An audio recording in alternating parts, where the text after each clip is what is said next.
moko nini yo zunguluke tika kosilisa ngai loposo soki nyongolo bana ngai na futa hipokrisi ya bazungu soki tokutani tokomele tokolia mpe tokoseke napesa mokongo zungu osilisi ngai loposo nyonso olobaka bayebisaka ngai zungu zunguluke wapi dignité na yo ya bomoto zunguluke pesa nzoto kilo zungu zunguluke. I'm Les Everett. I was a Peace Corps volunteer in Zaire in 1973 to 75 at Lubumbashi, Zaire, working with the university farm. Robert Frere. I was a Peace Corps volunteer in Zaire, Africa, now Democratic Republic of the Congo, from 1975 to 1977. I taught high school biology, chemistry, and physics in French there. My story is that I was a young man who had just graduated from the Ohio State University. I'm from Ohio, and I wanted to get out and see the world. Knew I needed to get out and see something, and was not someone of means, did not have any financial means to do that, so Peace Corps was a wonderful way for me to experience other people, other cultures, and the world. I was actually, my only request was that I wanted to go to a French-speaking country. My heritage is from Belgium, even though I didn't speak French before I went to Zaire. I had taken some college courses in French. So my request was a French-speaking country, and I was rewarded with a great country, Zaire, Africa.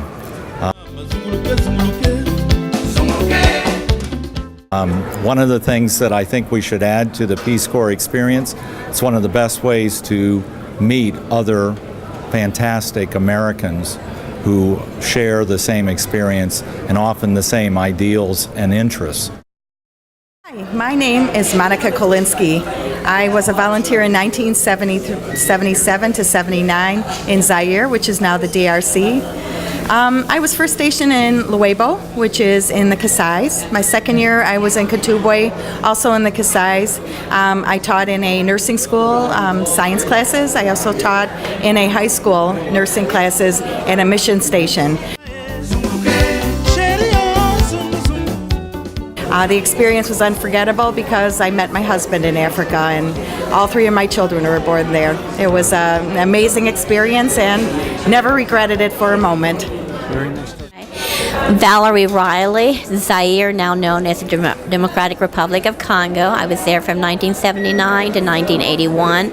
I was a TEFL teacher, had two locations. First one was in Bolenge in the Ecuador region, and the second posting was in Popocavaca in the Kikwik region. One of the summer projects that I did was working with village women, doing a life skills classes, if you will, in preventive medicine, nutrition, under 5 cares, prenatal, postnatal care, and sex education. My name is John Shelp, and I was a Peace Corps volunteer in Zaire, Congo from 1984 to 1987. I taught English conversation at the Teachers College in Kikwit in Bandundu. Classes were 90 minutes long, and after a while I would walk into the classroom, say good morning, and not say a word for 90 minutes and leave. And my students, who were going to become future teachers, knew that they were in charge of their own class. And I would choose a student at the beginning of the class. They were all ready to go with a conversation topic of their choosing. So that not Shakespeare, not Macbeth, but whatever they want to talk about. Where do you go after you die in my village? The role of women back home, circumcision, whatever they want to talk about. So I would pick a student, Gulumingi or Mujinga, and they would be in charge of that class. And they would lead the class. They would give an expose about their topic. The students would all be asking questions throughout the conversation for 90 minutes. They would respectfully and gently correct each other using English only, not French. And after 90 minutes, I'd say, great class, and that would be it. We're done. Hi, Hi, I'm Renee Prince. I was in Zaire, which is now the Democratic Republic of the Congo. Zaire from 84 to 87. I was a fisheries extension agent for the Projet Pisciculture Familial, and we helped raise tilapia nautica in fish ponds. David McGoldrick. I was in the Republic of Zaire from 86 to 88. Fisheries project. My region was Kasai Oriental. My village was Wikongo, which is the Balunda tribe area. That was the language, Lunda. Is that with tilapia you were working? Tilapia nautica was the fish, because even Peace Corps couldn't kill fish, tilapia. Fish volunteers had, farmers who would have 4, 5, 6 ponds. The most I had was a farmer who had 3 project ponds, and then he had 1 pond that he used for fishing out, which meant when he would harvest the pond, and if he didn't think the fish was big enough to take to market, he'd toss it into that one, and then he'd send the kids down, and they were eating fish 3 to 4 times a week, and it really improved the health of those kids. I saw, the health of those kids improved immensely over the short time I was there.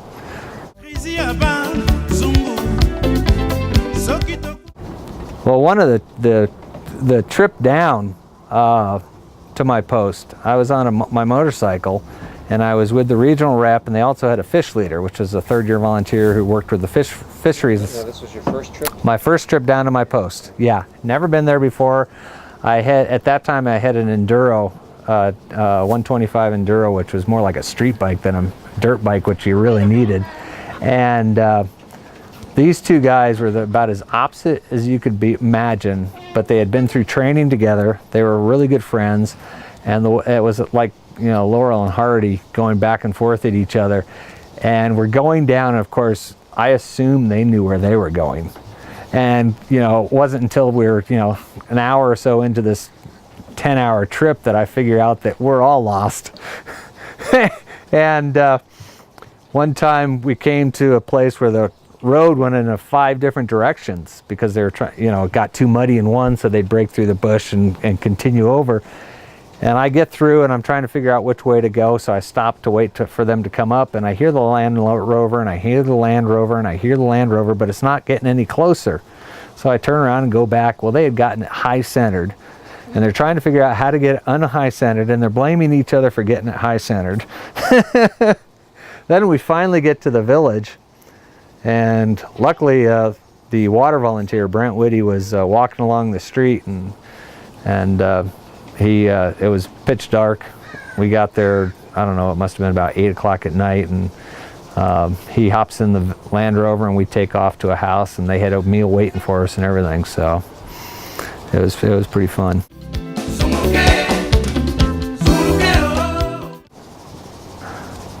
Before I had a bucket bath shower built at my hut, I used to go down to the stream to bathe.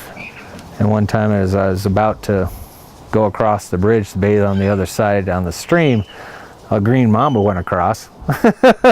I decided that I didn't need a bath that day.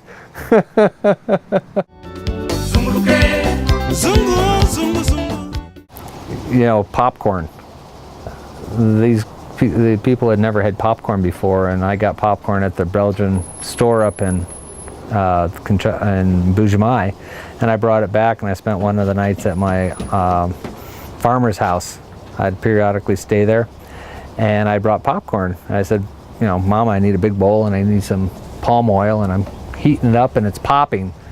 And I said, okay, I need a bowl to put it in, and she brings out this tiny little bowl. I said, oh, no, you need a big bowl. And they thought that was the best. And they actually took some kernels and planted it and came to me with the ears of corn that they had raised. And they said, now what do we do? And I'm like, I have no idea.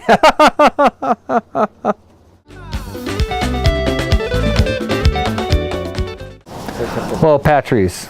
Say a little bit about Patrice. Patrice Zengvikumi. He was, He claimed to be the same age as every volunteer had been there, so no one was 100% sure of his age. He was around my age. I was 24, 25 when I was there, so he would have been around that age. Deese is 10, so he was the 10th child in his family, and only about half of them were still alive. He had his wife, Kathy, and they just sort of adopted you. And he had a daughter, and then while I was there, he had twins, and twins are very special in that part of Zaire, and you change your name. And so my name is Shamboy David, which means I'm a father of twins, because paternal uncles are called father. So you were considered the uncle? I was considered a paternal uncle. And then after I left, he sent me a photograph, and he had at least one more child, and he was building a house with a tin roof. He had gotten a camera from a prior volunteer, and he was the photographer in town. And so I'd get home from my farmers, take my bucket bath, and he would show up on his bike, and we'd take off on his bicycle, and he'd go take photographs, or we'd go and drink some gin tomby and eat some peanuts at someone's house until it was time to go back to his house and eat dinner. Oh, that sounds like a nice friendship. It was, yeah. I'd bring my shortwave radio over, and we sit there, and since the sky is so clear, you don't have any street lights or anything, you could see the satellites go over, and so we'd wave to Reagan and Gorbachev. It was Zaire after all, there was spying going on everywhere. Right. But didn't have any real dangerous times. Got malaria at least once. Other volunteers talk about dangers, feeling assaulted and everything. There was nothing like that. I felt pretty safe in my village. And about how big was the village? Just to get a feel for like a kind of small village, or you felt like you were in a small town? Or? Yeah, it's a small town. I mean, it was 5,000 people supposedly. I had 2 main roads, and then a lot of offshoots. I couldn't tell you the exact size, but you could pedal across it in short order. Have you had any contact with Patrice after you left? I kept in touch with him for a little while with letters, but then when everything went to heck in a handbasket, and I think it was 91, and Peace Corps left, I lost contact with him. I did learn through one of the other volunteers who had been down at that village that his youngest brother was in Rome trying to become a priest. I don't know what ever came of that. Hi, my name is Becky Jasper. I was in Zaire. I was a volunteer in the Peace Corps. It is now known as the Democratic Republic of the Congo. I was there from 1989 to 1991. I was the last group that was in the Peace Corps when we were evacuated in 1991. And I lived in the town of Mushenge with quite a few other volunteers had also been there as well. And it is near the town of Moika, and in the center, not far off of the equator.